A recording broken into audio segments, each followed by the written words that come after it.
Hidden deep beneath the earth are entire cities built for survival. Ancient peoples did not just hide in caves. They engineered vast subterranean metropolises designed to withstand global disasters. In this journey, you will discover the astonishing architectural secrets and profound survival lessons from these forgotten worlds. How did they build entire civilizations in complete darkness, and what forced them to live there in the first place? What does our own future look like through the lens of their ancient ingenuity? The Earth itself offered the first blueprint for survival.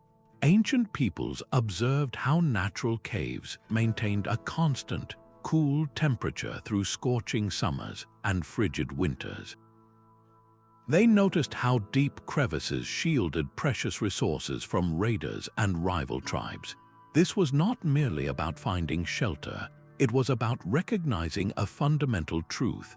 The ground beneath their feet was the most reliable guardian they had.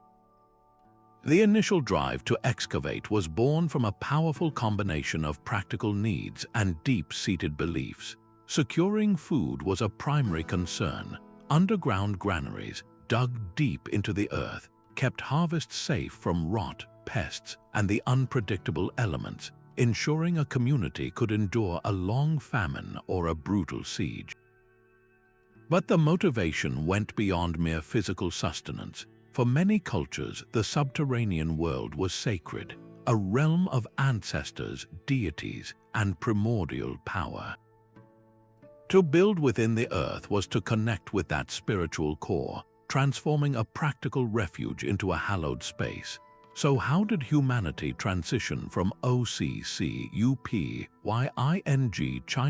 Chinese letter caves to carving out intentional, multi-level cities?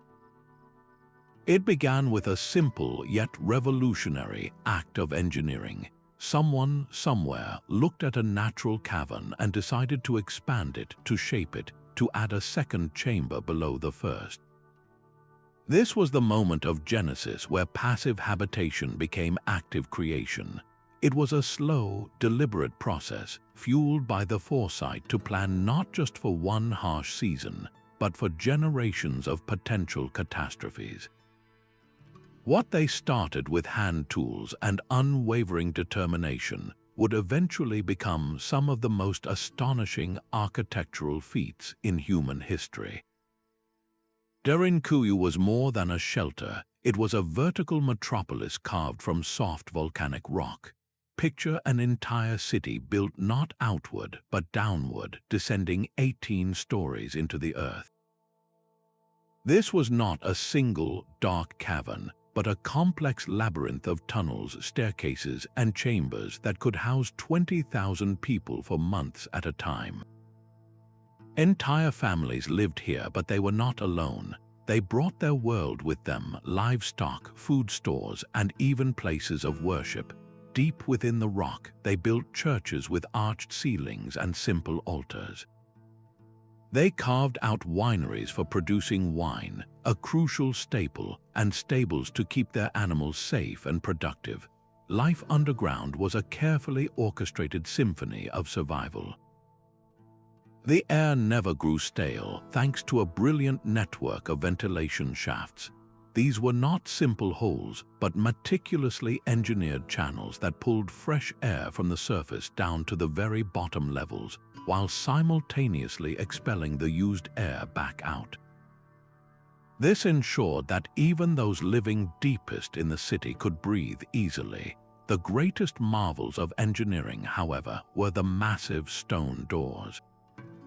Each one was a single, circular slab of rock, weighing as much as a small car. These doors were designed to roll into place, sealing off entire corridors from any threat, whether it was a human invader or a cloud of poisonous gas. Rolling one of these doors shut was the equivalent of locking a vault, creating an impenetrable barrier. How did a society function for so long without sunlight? It required an incredible level of social organization and strict rules. Every resource was managed, every space had a purpose, and every person had a role. The community had to be entirely self-sufficient, producing its own food, managing its waste, and maintaining order in perpetual twilight. This was not a chaotic scramble for safety, but a testament to a civilization that had mastered the art of living beneath the world. Just a few miles from the immense depth of Derinkuyu, the underground city of Kamaklı presents a completely different vision of survival. Where its neighbor plunged dramatically downward, Kamaklı chose to spread out, a vast horizontal network woven beneath the earth. This was not a singular vertical fortress but a sprawling subterranean neighborhood, its design focused on agility and rapid movement. Its layout reveals a distinct architectural philosophy, one built around large, open communal spaces that functioned like town squares in the dark. These were not just corridors for transit but social hubs, places where a dispersed community could quickly gather and coordinate. Massive ventilation chimneys rose from these central areas, not only ensuring a constant supply of fresh air, but also serving as vital landmarks in the confusing maze of identical-looking tunnels. This entire design, with its emphasis on wide passages and multiple connections to the surface, suggests Kamaklı was engineered for a different kind of emergency. It was likely a temporary refuge, a place to flee for days or weeks during sudden raids or short-term disasters, rather than a long-term sealed citadel. Life here was organized with brilliant practicality. The stables were intentionally placed on the very first level below the surface. This was a stroke of ingenious passive engineering. The body heat generated by the sheltered sheep, goats, and cattle would rise naturally, helping to warm the human living quarters carved directly below them. This simple, effective system turned a basic necessity, housing livestock, into a source of comfort that made the harsh underground environment more bearable. Yet even as a short-term refuge, Kamaklı was more than just a hiding hole. The presence of carefully carved churches and wineries tells us that the people who sheltered here brought their entire culture with them. They did not simply pause their lives, they continued them in a new, darker setting. The need for community, for spiritual solace, and for the small comforts of wine production persisted even in the face of imminent danger. Kamaklı stands as a powerful testament to human adaptability, proving that there is no single blueprint for survival. Faced with the same existential threats as their neighbors at Derinkuyu, the builders of Kamaklı devised an entirely different, yet equally sophisticated solution. The drive to build downward was a global phenomenon reaching far beyond the volcanic landscapes of Cappadocia. In the soft limestone of northern France, a different kind of underground marvel took shape, born not from a singular vision but from a slow, pragmatic evolution. The city of Naours began its life as a simple chalk quarry, a place where workers carved out the very building blocks for the world above. Over centuries, these initial extraction tunnels were expanded and refined, transforming from a place of industry into a profound subterranean sanctuary. The motivation was a relentless cycle of conflict, with the 100 Years' War casting a long shadow of violence and instability across the region. Entire villages needed a place to vanish, and the old quarries offered a perfect, secret solution. What grew was not a single, massive cavern, but a sprawling, meticulously organized warren of more than 300 rooms. This was a city designed for seamless, communal life in the dark. Symmetrical galleries branched off into residential quarters, storerooms, and even dedicated spaces for worship and baking. The chapels were not just afterthoughts, they were central to the community's spirit, their altars and pews carved directly from the living rock. The bakeries were fully functional, with ovens designed to vent smoke through hidden channels so that no telltale sign would reveal the city's location to armies roaming the surface. The true genius of Naours was in its secrecy and its self-contained nature. Its entrances were camouflaged, hidden within the forest or blended into the natural landscape, making the entire city a well-kept secret. For generations, it provided a crucial refuge not just from war, but later from the plague and other existential threats. The most haunting connection to its past inhabitants comes from the everyday artifacts preserved in the cool, dry air: a child's shoe, a cooking pot, a religious medallion left behind in a hurried departure. These objects are silent, powerful reminders that the people who sheltered here were not so different from us, forced to flee their homes with only what they could carry, seeking safety in the earth's embrace. This universal need for a sanctuary, for a place to wait out the storm, connects Naours to Derinkuyu and Kamaklı across vast distances. Each culture, facing its own unique disasters, arrived at the same profound conclusion: that their greatest security lay not in fortifying the world above, but in mastering the world below. Far to the east, carved into the rose-red cliffs of the Jordanian desert, lies Petra.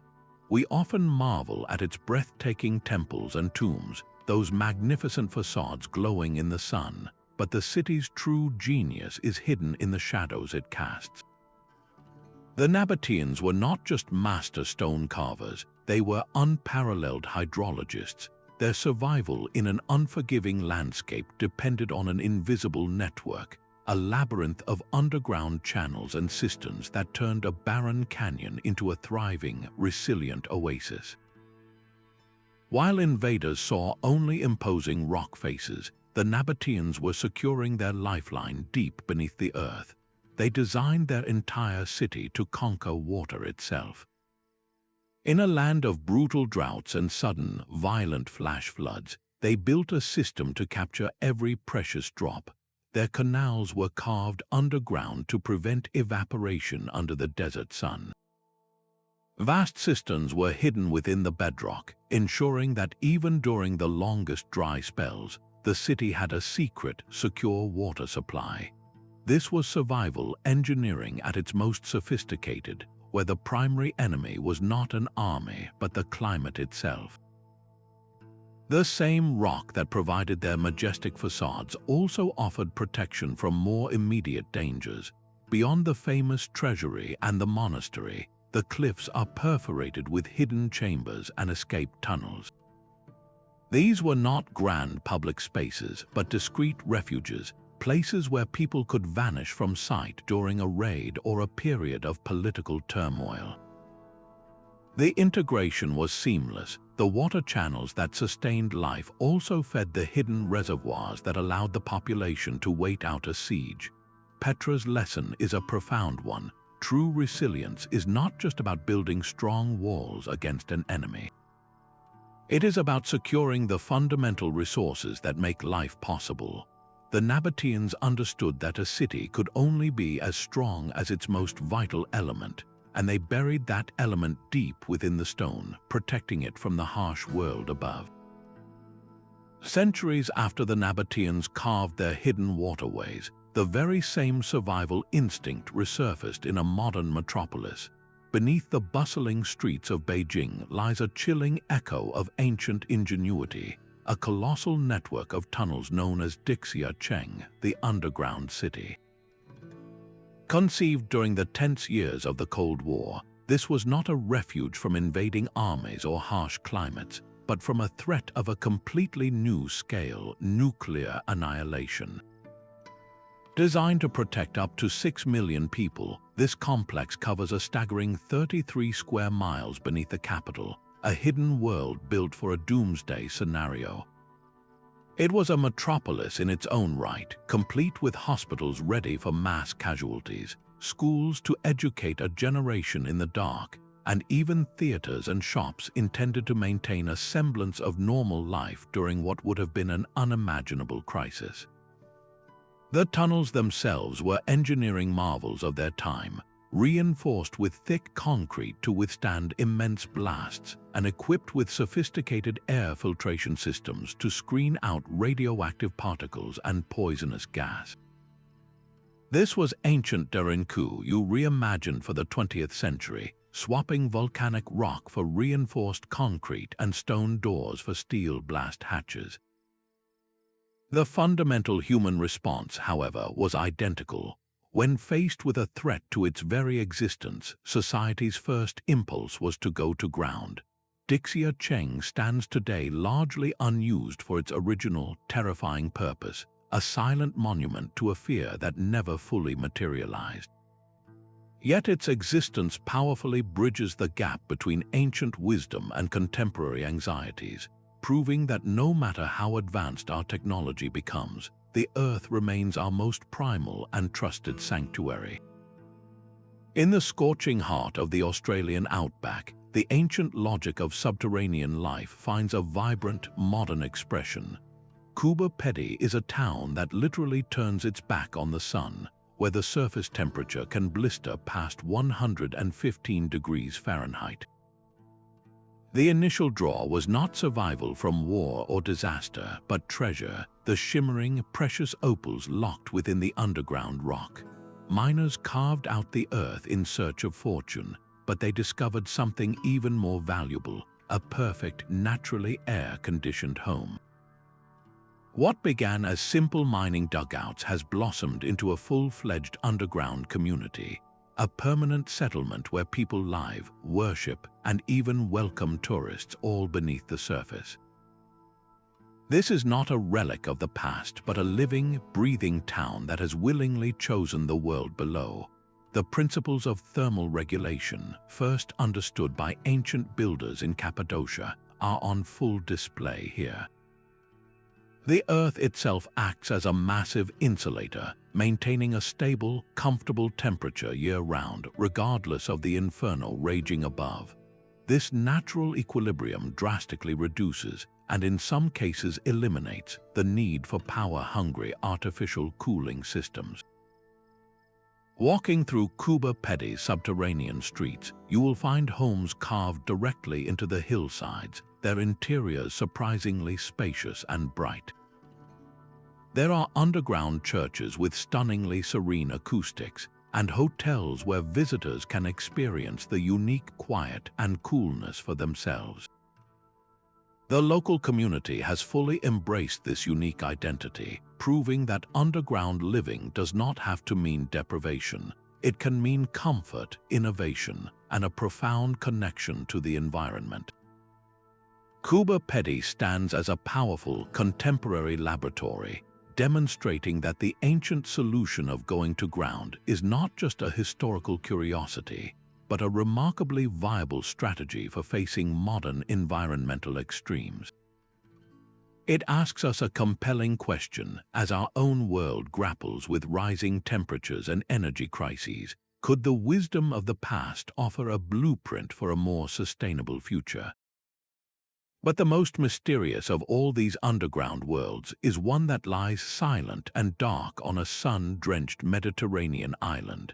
The Saflieni Hypogeum on Malta is not a city for the living in the traditional sense, but a sprawling, multi-level necropolis, a sacred space carved from solid limestone over many centuries. This was a place of burial and profound ritual, a labyrinth where the living descended to commune with the dead.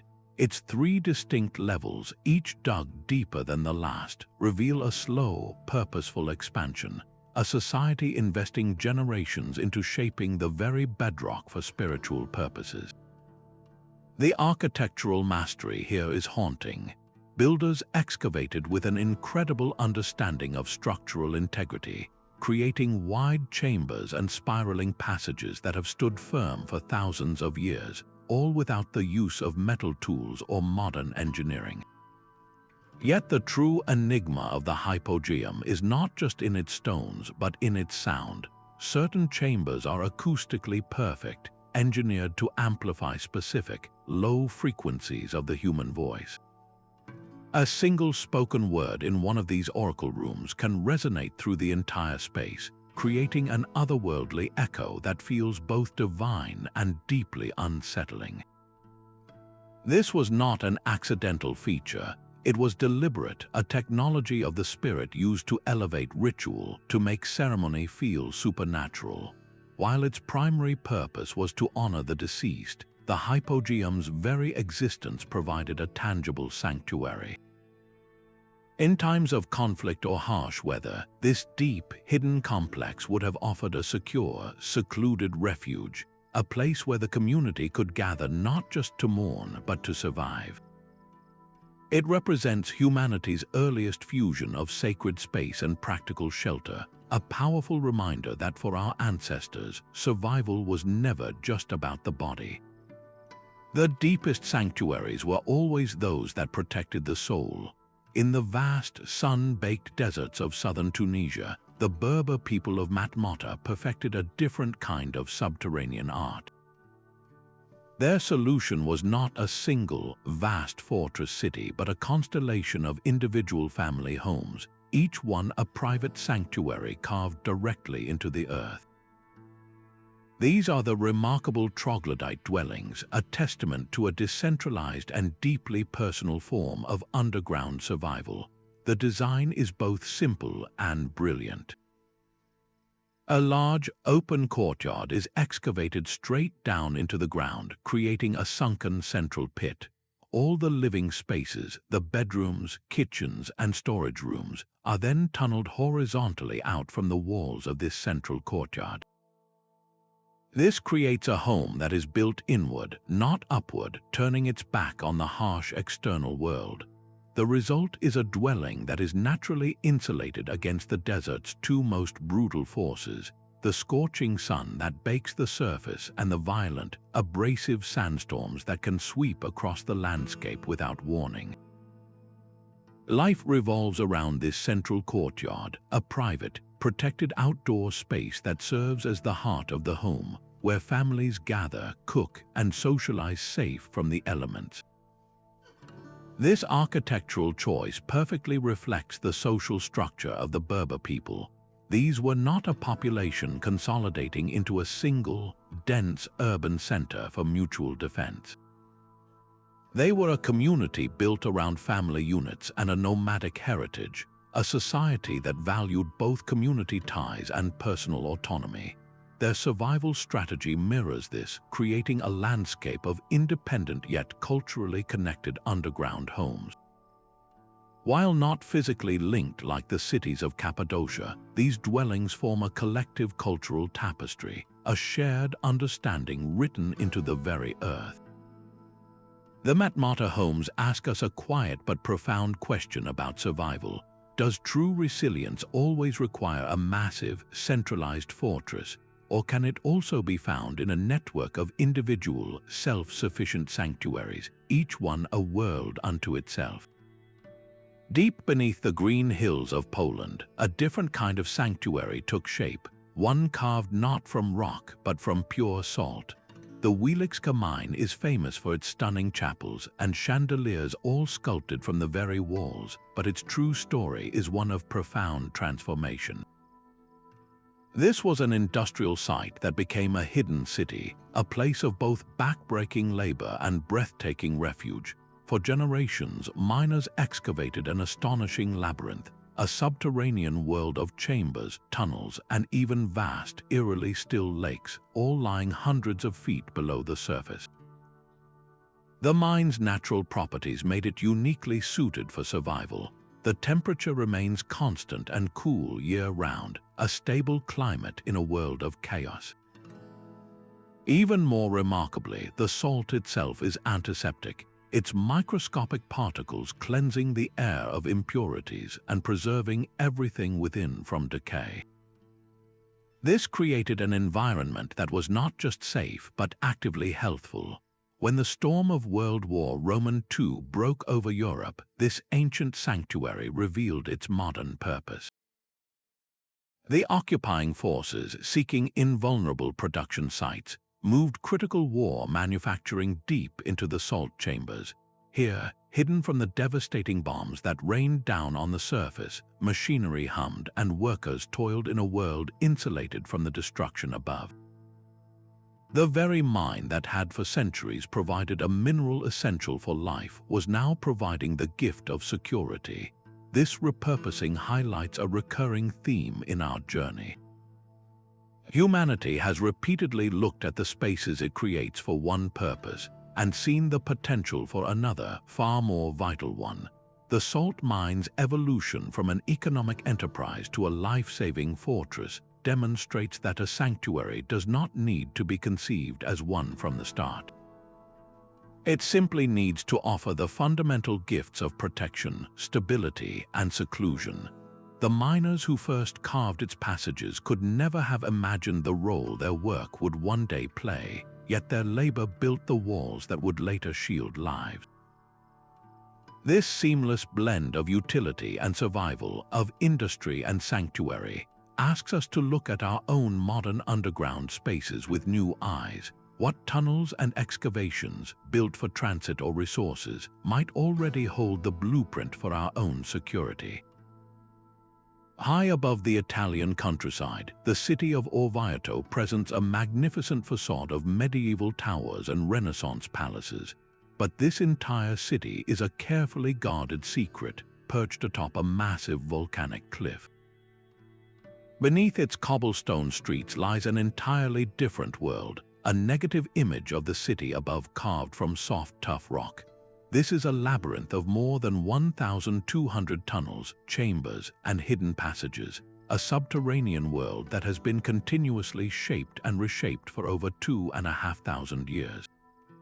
The first architects were the Etruscans, an ancient civilization that saw the strategic potential of this natural fortress. They began the work, carving out cisterns to catch rainwater and creating the first tunnels as escape routes from their lofty city. They understood that a fortress is only as strong as its most vulnerable point, and for a city on a cliff, that vulnerability was its water supply. Their initial excavations laid the foundation for a masterpiece of survival engineering. Centuries later, during the tumultuous Middle Ages, the people of Orvieto returned to these ancient beginnings. They expanded the Etruscan tunnels into a vast, multi-level underworld. The soft, tough stone was perfect for quarrying, providing the very building blocks for the beautiful city growing above ground. Yet as they quarried, they were simultaneously building a sanctuary below. These man-made caves became cellars for storing wine and oil, workshops for artisans, and most importantly, a guaranteed refuge. When enemy armies laid siege to the city, the entire population could simply disappear from view, descending into a prepared world that offered everything they needed to wait out the conflict. The true marvel of Orvieto, however, lies in its relationship with water. The most stunning structures underground are not grand halls, but deep, intricate wells. The St. Patrick's Well is a breathtaking example, a colossal cylinder plunging 200 feet down through the solid rock. It features a brilliant double helix staircase, one spiral for descending and another for ascending, designed so that donkeys carrying water jars would never meet or block each other's path. This was not just a hole in the ground, it was a masterpiece of civic engineering, ensuring that even during the longest blockade, the city would never thirst. Orvieto is a living archaeological manuscript, a palimpsest where each generation has written its own layer of survival strategy over the last. An Etruscan cistern becomes a medieval escape tunnel, which later becomes a Renaissance wine cellar, and then a World War II bomb shelter. This continuous adaptation reveals a profound truth about human resilience. We do not always need to invent new solutions from scratch. Sometimes, the most powerful act of survival is to look to the foundations laid by our ancestors, to rediscover and repurpose the sanctuaries that already exist beneath our feet. The highlands of Ethiopia hold a secret not of hidden cities but of revealed cathedrals. Here, in the 12th century, a visionary king named Lalibela commanded a project of almost supernatural ambition. Instead of building churches upward, his workers carved them downward, directly into the heart of a volcanic mountain. The result is a complex of 11 breathtaking structures, each one excavated from the living rock. They are not built but uncovered, as if the earth itself were being sculpted to release a divine form trapped within. This was not merely an architectural style, it was a theological statement, a belief that the sacred could be found by descending into the world below. These churches are subterranean marvels, with roofs that lie level with the ground and interiors that plunge into profound, sheltered spaces. The most famous, the Church of St. George, is shaped like a perfect cross, a massive symbol hewn from a single block of stone, standing at the bottom of a deep, open trench. Access to these sanctuaries was a carefully controlled journey. They were linked by a labyrinth of narrow tunnels, drainage trenches that doubled as secret passages, and ceremonial walkways. This network transformed the entire complex into a hidden spiritual citadel, a fortress for the soul. During periods of intense conflict or religious persecution, the faithful could descend into this rock-hewn world, vanishing from the sight of their enemies. They could move between churches, hold ceremonies, and sustain their community entirely out of view, their prayers echoing safely within the stone walls. The very act of worship became an act of defiance and survival. Lalibela represents the ultimate fusion of faith and fortress, where protection was not provided by towering walls, but by the embracing earth. The resilience of the community was directly tied to the depth of their belief, a belief made physically manifest in the cool, dark, and enduring rock. This was a sanctuary that asked its people to descend in order to rise, to seek shelter in the ground to preserve what they held most sacred. Water, the source of life, can also become the blueprint for a hidden city. On the sun-scorched island of Kish in the Persian Gulf, an ancient civilization engineered a subterranean world not from a desire to escape armies, but to conquer a relentless, silent enemy, the climate itself. Their masterpiece was the Kariz, a sprawling labyrinth that began its life as a qanat. This was not a simple well, but a revolutionary water management system, a gently sloping tunnel carved deep underground to tap into distant aquifers and channel life, giving water to the arid surface without a single drop lost to evaporation. For generations, this network of canals was the island's bloodstream, a hidden artery sustaining the world above. But human ingenuity saw a second, brilliant purpose in these cool, dark passages. The builders expanded the qanat, widening its tunnels and carving out side chambers until it transformed into a vast, habitable complex covering an area greater than 10,000 square meters. This was a refuge sculpted by necessity. The oppressive heat and stifling humidity of the surface made life above ground a constant struggle, while down below, the earth maintained a perfect natural air conditioning. The volcanic coral walls of the tunnels acted as a powerful insulator, creating a cool, dry oasis where temperatures remained stable and comfortable all year round. This climate control was not the only benefit. The very obscurity of the complex, with its entrances hidden from view, offered a crucial secondary defense. The Persian Gulf was a crossroads of trade and a hunting ground for pirates. When raiding ships appeared on the horizon, the people of Kish could simply vanish, descending into their cool, silent world to wait out the danger. They brought their most valuable possessions with them, securing their families and their treasures in a space that was both a sanctuary and a strategic asset. The Kariz stands as a powerful testament to environmental adaptation. It demonstrates that survival architecture is not always about thick walls against siege engines, but sometimes about intelligent design against invisible pressures like heat and drought. This ancient complex seamlessly merged utility with security, proving that the infrastructure built to sustain life could, in a moment of crisis, become the very thing that protects it. Today, visitors walk through its beautifully lit corridors, marveling at the exposed coral and fossilized seashells in the walls. But they are walking through the bones of a dual-purpose masterpiece, a place where securing water meant securing a future.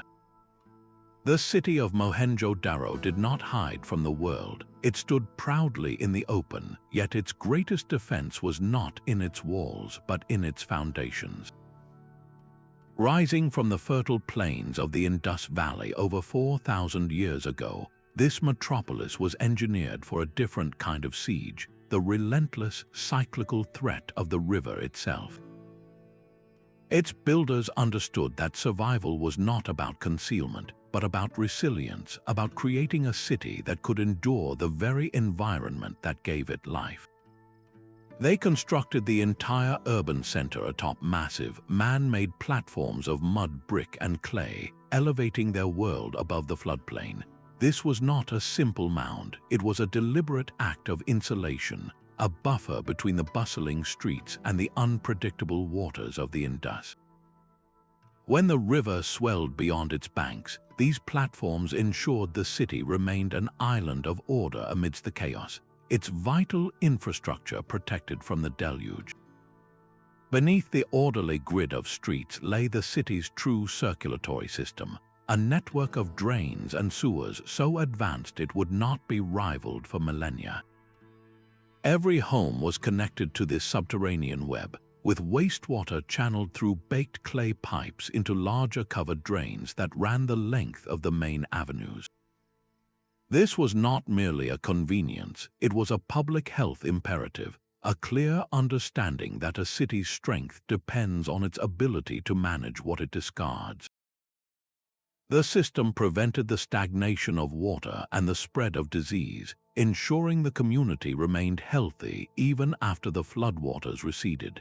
But how does a city prepare for the opposite crisis, for the terrifying silence of a dry riverbed? The people of Mohenjo-Daro had an answer for that as well, dotting their city with hundreds of brick-lined wells.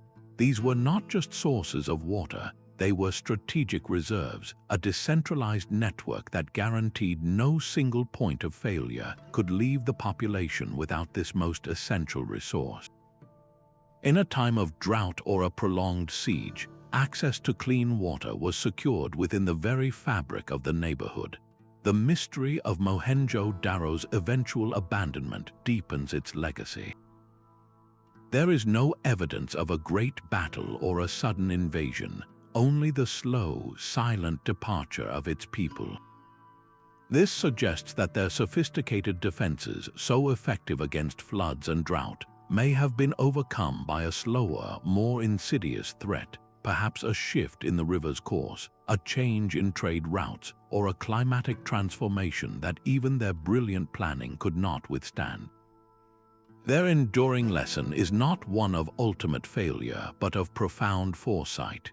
They demonstrated that a civilization's longevity is not measured solely by its monuments, but by its gutters and its foundations, by its deep, unspoken understanding that the greatest threats are often the most predictable ones. A city's forgotten promise can sometimes become its darkest reality. Beneath the elegant arches of Edinburgh's South Bridge, a starkly different world took shape in the shadow of 18th century progress. The bridge itself was a marvel of urban expansion, a symbol of a modern city reaching across the old town's valleys. But the series of chambers built into its massive stone foundations, spaces intended for storage and respectable workshops, soon took on a life their designers never intended. They became the Edinburgh Vaults, an accidental underground community forged not by ancient kings or spiritual leaders, but by sheer economic desperation. As the city flourished above, these dark, damp chambers became a refuge for those the new prosperity had left behind, the city's poorest and most desperate inhabitants. They were joined by others who sought the shadows for different reasons, from illegal whiskey distillers to body snatchers who needed a discreet place to store their grim merchandise. This was not a planned survival city, but a spontaneous and squalid sanctuary. The vaults offered a brutal kind of shelter, a barrier against the biting Scottish wind and rain, but little else. There was no ventilation beyond the grates that opened to the street, no clean water source, no sanitation. The air was thick with the smell of damp stone, unwashed bodies, and the smoke from makeshift fires.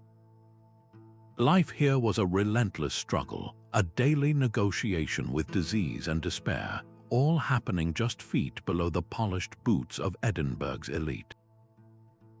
This hidden world forces us to confront a difficult truth. Subterranean refuge is not always a choice made in the face of environmental disaster or foreign invasion. Sometimes it is the direct consequence of social collapse and profound economic disparity. The very structure that was meant to elevate the city physically became the engine of its underground division. The vaults represent a different kind of survival, one driven by social pressure as much as any natural threat.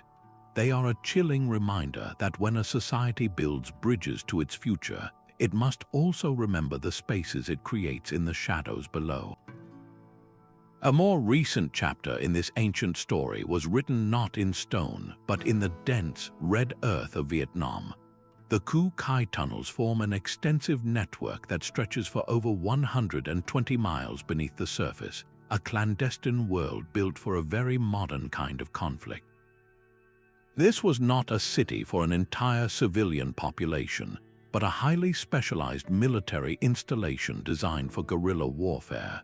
Within this dark labyrinth, soldiers of the Viet Cong carved out living areas, field hospitals, and even command centers, all hidden from the devastating aerial surveillance and bombing campaigns happening just feet above their heads. The design principles, however, were timeless. They employed cunningly disguised trapdoors hidden beneath leaves and soil that were virtually undetectable to an enemy soldier standing directly on top of them. Once inside, a fighter could move undetected across vast distances, emerging suddenly to launch an ambush before vanishing back into the ground, leaving their opponents bewildered and striking at an invisible enemy. Life in the Cu Khai tunnels was a harrowing test of endurance. The air was thick and humid, the spaces so cramped that movement often required crawling on hands and knees. Yet even here, the ancient rules of subterranean survival held true. Elaborate, concealed ventilation shafts were dug, their openings often hidden in termite mounds to draw in fresh air and disperse cooking smoke without revealing their position. Multifunctionality was key, with a single chamber serving as a kitchen by day and a sleeping quarters by night. While the purpose was starkly military, the underlying logic directly echoes the cities of Cappadocia or the quarries of Naours, a profound understanding that the earth provides the ultimate camouflage and protection. The Cu Khai tunnels stand as a sobering 20th century testament to the enduring strategic advantage of going to ground, proving that this survival tactic remains as relevant in an age of helicopters and bombs as it was in an era of swords and siege engines. Beneath the shifting sands of the Gobi Desert, legends speak of entire kingdoms that chose to retreat from the sun. In this vast, unforgiving landscape, where surface life is a constant battle against scorching heat and bitter cold, oral histories and scattered archaeological clues point to a profound survival strategy, cities built entirely within the earth. These are not the carved stone metropolises of Cappadocia, but something even more enigmatic, vast complexes said to lie deep beneath the dunes, their true scope still hidden from modern view.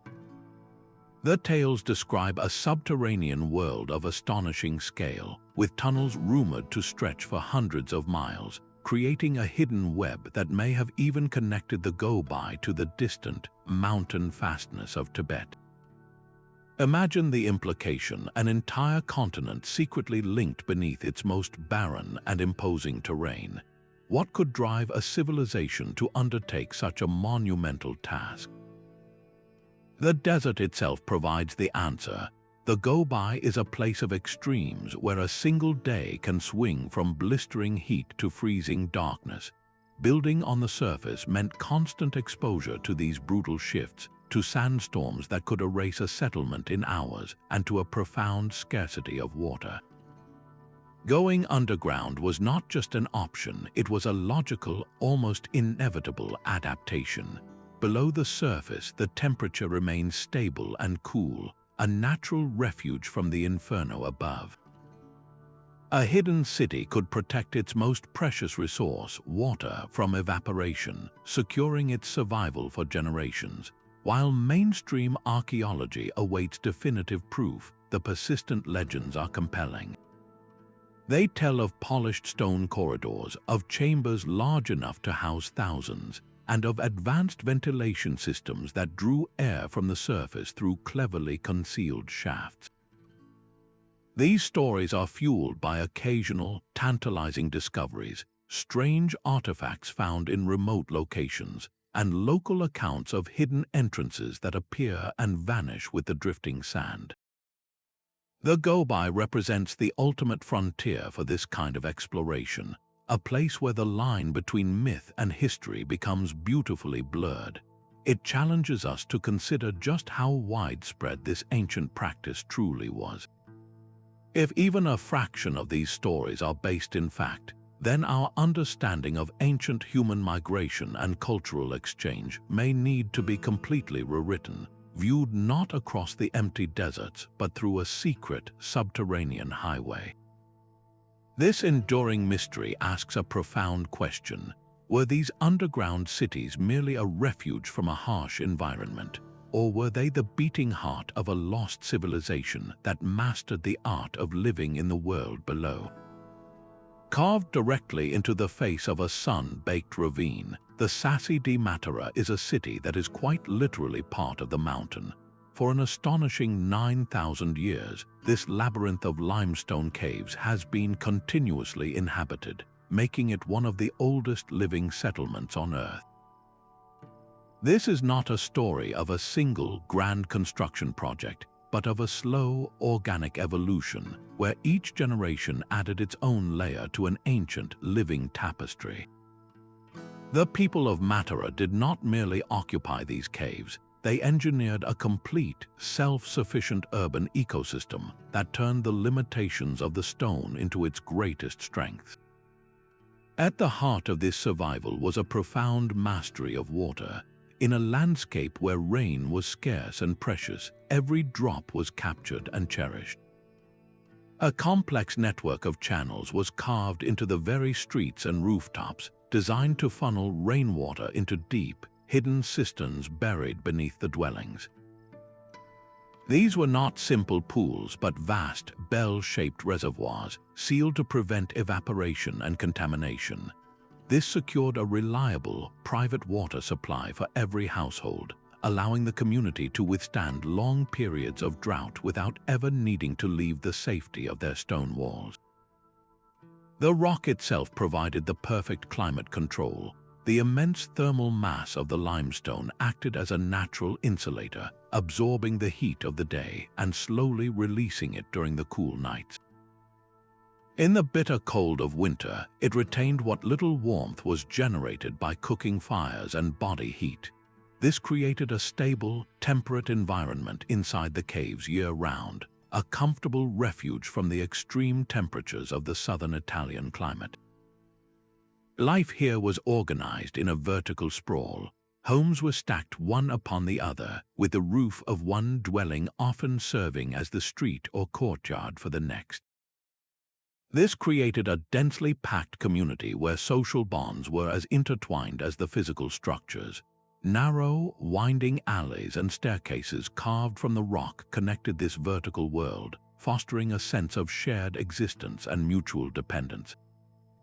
The Sassi was more than a collection of houses, it was a single, living organism. Its endurance through countless shifts in power, economy, and culture is its true marvel. It has been a Neolithic village, a Roman outpost, a monastic refuge, and a bustling medieval town, all within the same foundational architecture. The stone was constant while human civilization transformed around it. This asks us a powerful question about our own notions of progress. We often think of resilience as the ability to build something new and stronger. But the Sassi di Matera suggests a different kind of strength, the profound resilience of adaptation, of learning to thrive within a form that was laid down at the dawn of history itself. The relentless desert sun could not touch the treasure hidden within the domed mud brick walls of the Yakchul. This was not a city for people, but a fortress for ice, a sanctuary built to preserve cold itself in the heart of an arid landscape. Ancient Persian engineers mastered a profound kind of alchemy, turning the dry summer air into solid winter stores using nothing but the earth, the wind, and their own brilliant ingenuity. The structure was a marvel of passive design. Its massive dome, often rising 40 or 50 feet high, was built with special heat-resistant bricks, while its base was sunk deep into the cool ground. But the true magic lay in the systems invisible from the outside. Wind catchers, those elegant towers designed to capture even the faintest breeze, funneled cool air down into the deepest part of the structure. At the same time, subterranean water channels, known as kanats, brought water from distant mountain aquifers. During the cold desert nights, this water would be channeled into shallow basins where it would freeze. Workers would then harvest the ice and pack it tightly inside the Yakchul's insulated chambers. The thick earthen walls and the deep, shaded interior created a natural refrigerator, a space where ice could remain frozen throughout the blistering summer months. This was not a luxury, it was a pillar of survival. Storing ice meant preserving food, providing cool drinking water, and even making possible medical treatments that required lower temperatures. The community's resilience was directly tied to this ability to manipulate a fundamental element, to create a pocket of winter in a world of eternal heat. The principles at work here, passive cooling and geothermal energy exploitation, were almost certainly applied to the larger underground cities we have explored. Just as the Yakchul used the Earth's constant temperature to maintain its cold store, a city like Derinkuyu used that same thermal mass to keep its chambers livable. The wind catchers find their echo in the intricate ventilation shafts of Cappadocia, both designed to create a breathable atmosphere where nature intended none. This ancient ice house reveals a critical, often overlooked dimension of survival architecture. Securing space is only the first step. True resilience demands control over the environment within that space. It asks us to consider what we are really preserving when we go underground. Is it just our bodies, or is it the very quality of life, the comfort, the nutrition, and the dignity that makes survival worthwhile? The Yakchul stands as a quiet, powerful testament to an engineering philosophy that sought not just to endure the elements, but to outsmart them completely. The legend of Agartha whispers of a world within our world, a subterranean realm of enlightened beings and ancient wisdom hidden deep beneath the crust. Similarly, the myth of Shambhala describes a hidden kingdom of peace and profound knowledge, accessible only through secret tunnels or to those who are spiritually pure. These are not places you can find on any map, yet their stories have endured for centuries, surfacing again and again in folklore and spiritual texts. They represent humanity's most ambitious dream of a sanctuary, a perfect, eternal refuge shielded from all the chaos and imperfection of the surface. Why do these particular myths resonate so powerfully across different cultures and eras? They tend to flourish during periods of immense social upheaval, war, or existential fear. When the world above becomes too dangerous or corrupt, the human psyche retreats into the fantasy of a place below where harmony reigns and advanced knowledge is preserved. It is the ultimate expression of our desire to believe that safety exists somewhere, even if we must invent its location. This longing transforms the simple act of digging into a spiritual quest. The physical engineering of a Derinkuyu or a Lalibela satisfies a practical need for survival, but the myths of Agartha and Shambhala fulfill a deeper, more emotional need for hope. They are the metaphysical blueprint for the perfect underground city, one that protects not just the body, but the very soul of civilization. While archaeologists have never uncovered a physical entrance to these legendary kingdoms, their influence is undeniably real. These stories have inspired countless expeditions, from mystical seekers to fringe scientists, all driven by the tantalizing possibility that the legends might be true. They shape our fiction, from sprawling fantasy novels to blockbuster films, constantly refreshing the idea that a more perfect world might be lying in wait just beneath the surface of our own. The enduring power of these myths challenges a simple historical record. It suggests that the most important underground city is the one we build in our collective imagination, a timeless sanctuary that assures us, no matter how dire things seem, there is always somewhere left to hide. Even the most spiritual refuge can conceal a fortress. In the heart of Cappadocia, the Gurrim Open-Air Museum presents a beautiful paradox, its famous facades and painted churches carved directly into the rock, yet the true story lies in the shadows those churches cast. Visitors marvel at the vibrant frescoes depicting saints and biblical scenes, their colors miraculously preserved for centuries by the dry, stable air of the underground. But these images of devotion were not created in a time of peace. They were acts of defiance painted in the safety of a sanctuary.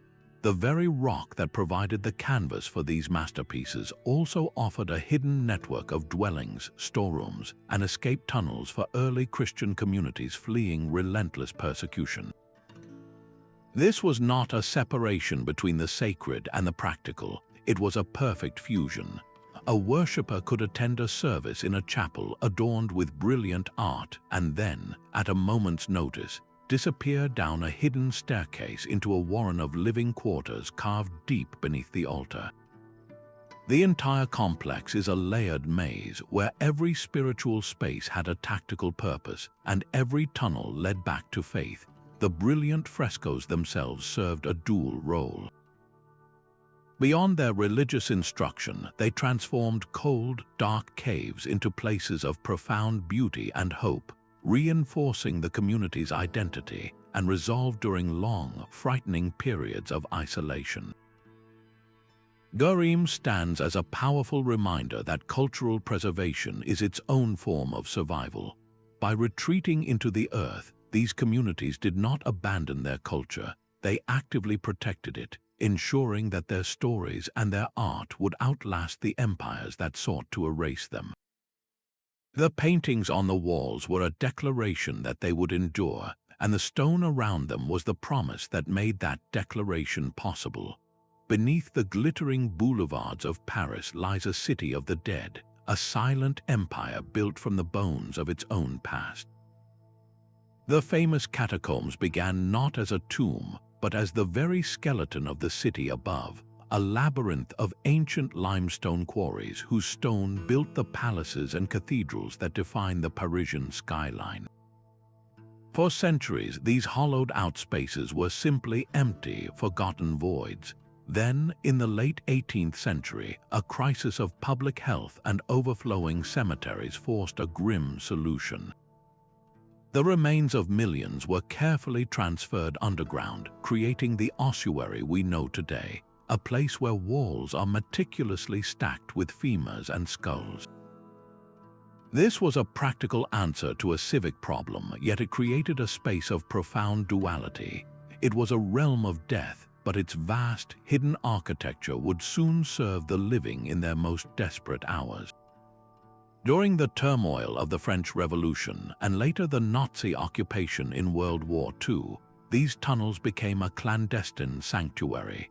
Resistance fighters used the endless corridors as meeting places and escape routes, moving like ghosts beneath the feet of their oppressors.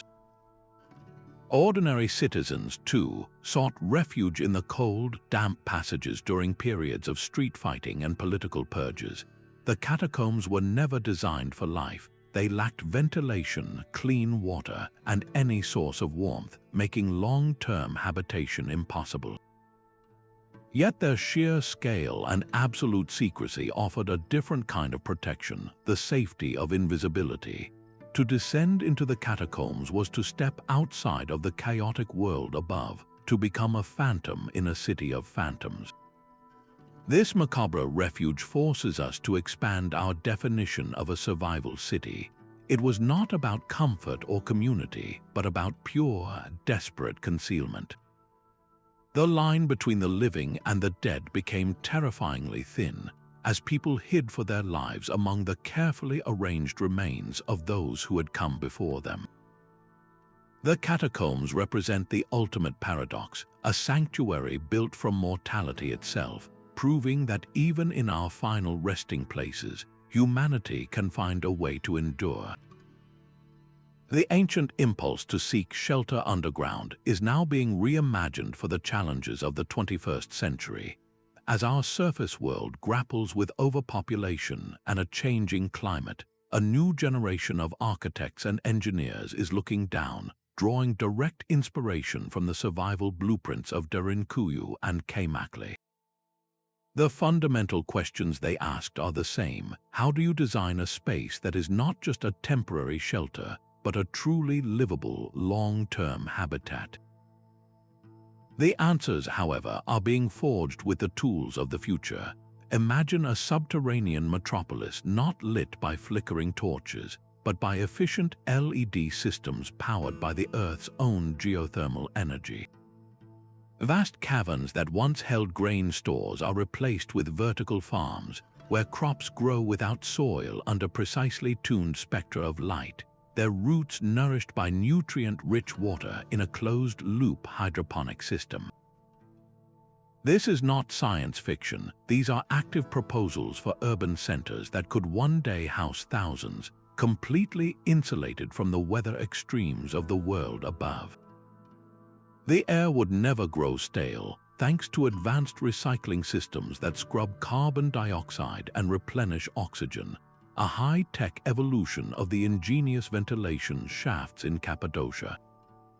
Every drop of water would be captured, purified, and reused in a continuous cycle, mirroring the ancient mastery of water conservation seen in Petra and Mohenjo-Daro. The social lessons from the past are just as critical. A successful underground city cannot be a grim, isolated bunker. It must be a community. The architectural philosophy of Kamaklı, with its emphasis on open communal spaces that foster social connection, becomes a central tenet. Designers are planning for atria that simulate daylight, parks with artificial greenery, and town squares that serve as the heart of the community, ensuring that psychological well-being is engineered into the very rock.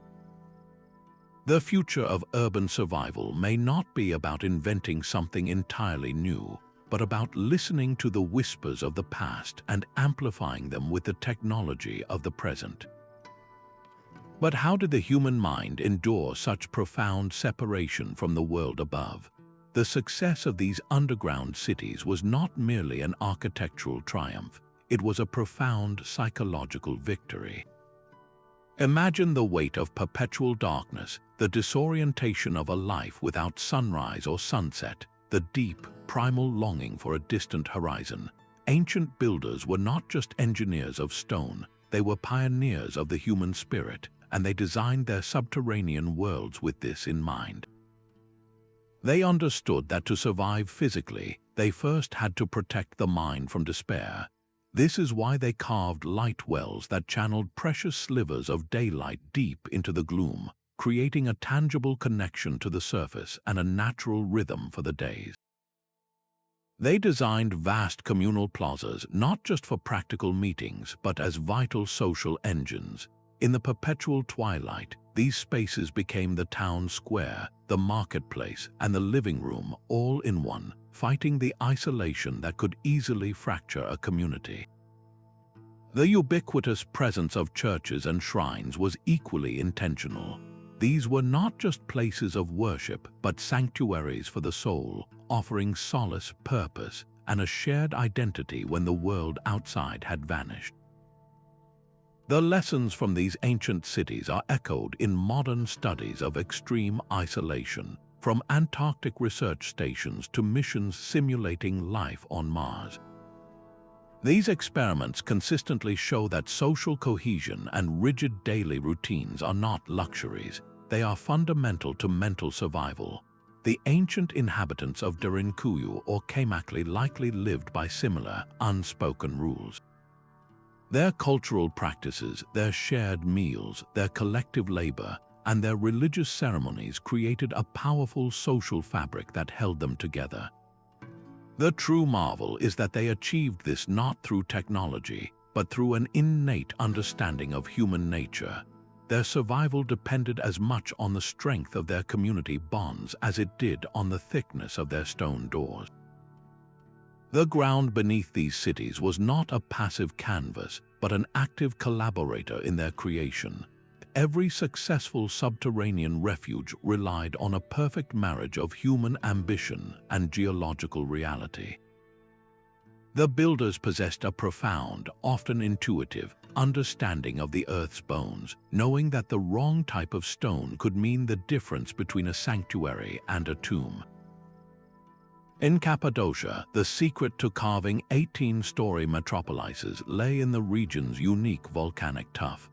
This rock was a gift from ancient eruptions, a soft, malleable stone that could be easily shaped with simple hand tools, yet it possessed a surprising compressive strength. Once exposed to air, it would harden, forming walls that were both resilient and naturally insulating. This perfect balance allowed for the excavation of vast, multi-level complexes without constant fear of collapse, enabling the vertical dreams of Derinkuyu to become a breathtaking reality. Just imagine the countless generations of builders who learned, through trial and error, exactly how wide a chamber could be spanned or how deep a shaft could be sunk before the rock itself would protest. Their knowledge was a living science, passed down through the rhythm of chisels and the careful observation of stress fractures in the torchlight. Far from the volcanic plains, in places like Malta and Orvieto, a different kind of stone offered its own advantages. There, builders worked with dense limestone, a material far more resistant to the relentless drip of water and the slow creep of erosion. This durability made it ideal for the sacred, timeless spaces of the Saflieni Hypogeum and the deep, enduring wells of Orvieto. Water, the lifeblood of any settlement, could also be its greatest underground enemy. Choosing a location in porous or unstable rock could lead to catastrophic flooding or, just as dangerously, a constant, destructive dampness that would rot food stores and breed disease. The ancient engineers instinctively knew to seek out stable, dry geological layers, avoiding areas laced with underground streams or prone to seismic shifting. This was not random excavation, it was a form of geological triage. They were reading the Earth's own history, selecting the strata that promised the greatest stability and rejecting those that whispered of future collapse. The longevity of these cities is a direct testament to their geological wisdom. The very substance of the Earth was their primary building block, and its inherent properties dictated the form, scale, and ultimate survival of everything they carved. Their greatest architectural skill was, in the end, the ability to listen to the stone. The sheer scale of these underground cities defies belief, especially when you consider the tools used to create them. We are not talking about dynamite or power drills, but the most basic implements imaginable. The primary method for tackling solid rock was a technique known as fire setting. Workers would build a roaring fire directly against the rock face, heating it to an extreme temperature. Then, just as the stone was at its most stressed, they would douse the hot surface with cold water or vinegar. The sudden, violent contraction caused the rock to fracture and split, creating manageable chunks that could be pried away with levers. It was a slow, dangerous, and laborious process, filling the tunnels with acrid smoke and intense heat, yet it was remarkably effective for its time. Once the larger sections were broken free, the real artistry began. Teams of workers wielding simple metal picks, chisels, and hammers would then move in to refine the rough-hewn spaces. They smoothed walls, carved out precise corners, and shaped the iconic arched ceilings that distributed weight so effectively. The evidence of their tools is still visible today in the countless pick marks that cover the walls of places like Derinkuyu, a permanent record of every swing of the hammer, every chip of stone removed by hand. This was not the work of a single lifetime. The excavation of a city like Derinkuyu was a communal project spanning countless generations. A grandfather might begin a tunnel that his grandson would finally complete, a continuous thread of purpose woven through the decades.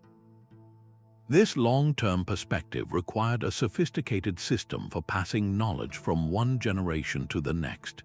Master builders, the engineers of their day, would have trained apprentices in the subtle arts of subterranean construction. They taught them how to identify stable rock layers, how to calculate the angle of a staircase for both ease of use and structural integrity, and most importantly, how to ensure that a ventilation shaft carved from the surface would connect perfectly with a chamber 200 feet below. The proof of this advanced, accumulated knowledge is everywhere you look. The massive circular stone doors, each one a perfect, balanced cylinder weighing hundreds of pounds, could not have been created by amateurs.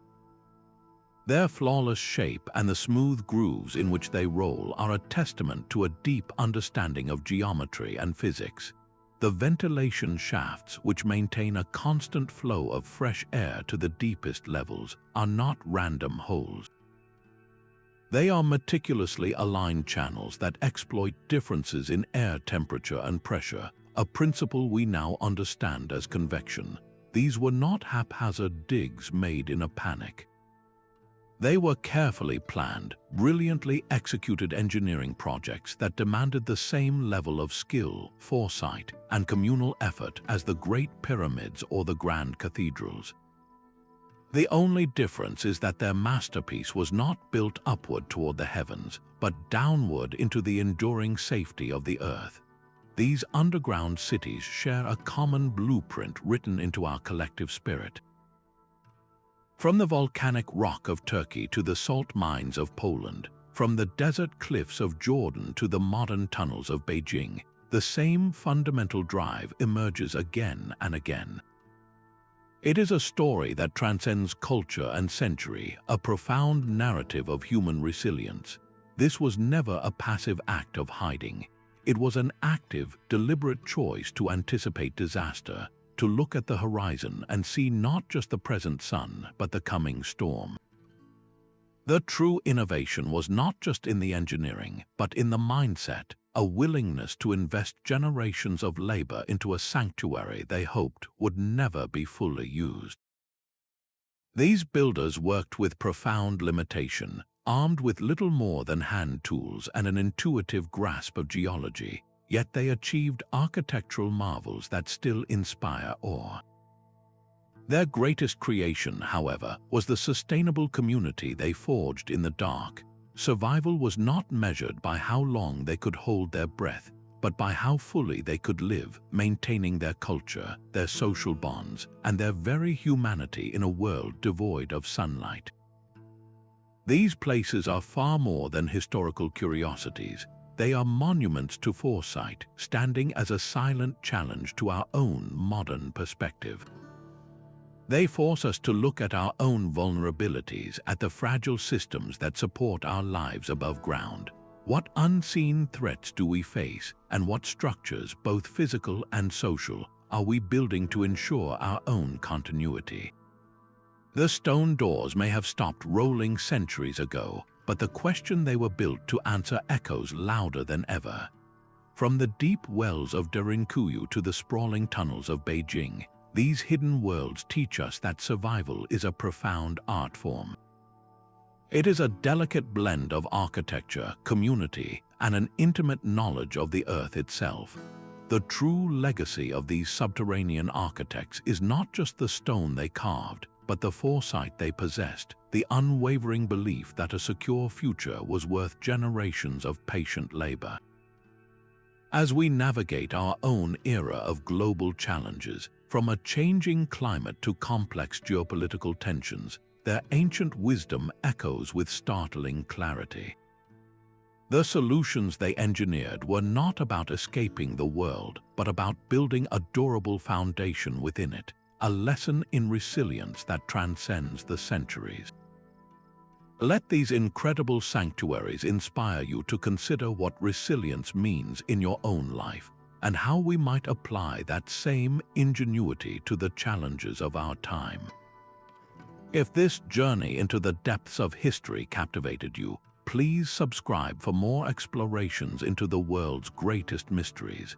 We would love to hear which ancient survival city amazed you the most, so share your thoughts in the comments